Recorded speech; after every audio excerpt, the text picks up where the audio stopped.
Hi, my name is William, and I'm here with the Creation Care Committee at Faith United Methodist Church. And today I want to talk to you about environmental racism. So environmental racism is a form of structural and systemic violence that's employed against communities of color. It occurs when minority communities are forced to deal with environmental hazards such as toxic waste, dumps, factory pollution, spills, and fossil fuel infrastructure at a disproportionately high rate. The deciding factor of communities that are or aren't exposed to contaminated air, soil, and water are largely segregated along racial lines. This is intentional and not random or accidental. The policies, practices, and directives that aim to do this were established and are upheld by the private sector and the government at local, state, and federal levels. The underlying message of environmentally racist tactics, strategies, and policies is that certain neighborhoods and certain people matter less than others. This is in direct opposition to the gospel.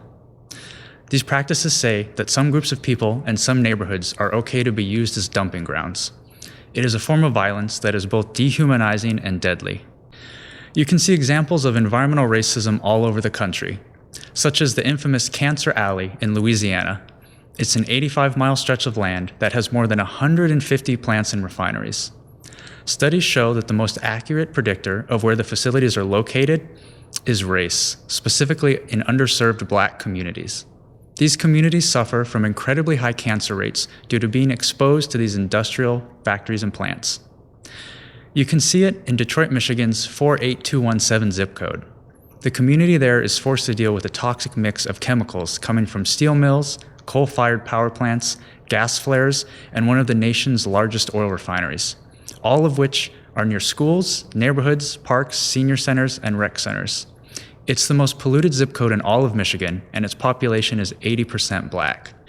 You can see environmental racism right here at home in Los Angeles. We have the nation's largest oil urban field, which is located in Black and Latinx communities.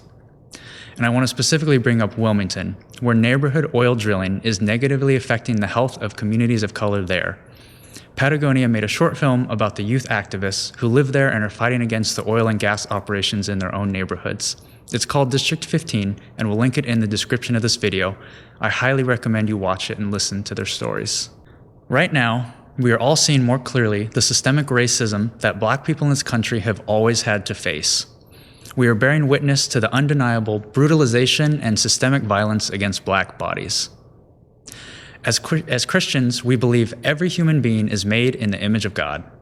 That means everyone is filled with intrinsic worth, value, and deserving of love, no matter the color of their skin, their sexual orientation, or their gender identity. All lives won't matter until Black lives matter.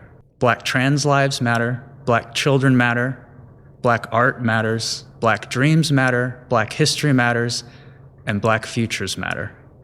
But matter is the minimum. All Black lives need to be valued and loved. I want to end with a quote from Dante Stewart. He says, "Sympathy feels bad about a situation. Solidarity joins as co-laborers to change the situation. Sympathy calls for love without risk. Solidarity calls for risk as love. Sympathy centers the comfort and timetable of those who benefit from a system of difference. Solidarity calls for a revolution of value in a system in which we build a loving and just common life together." We have to recognize that there can be no environmental or climate justice without racial justice.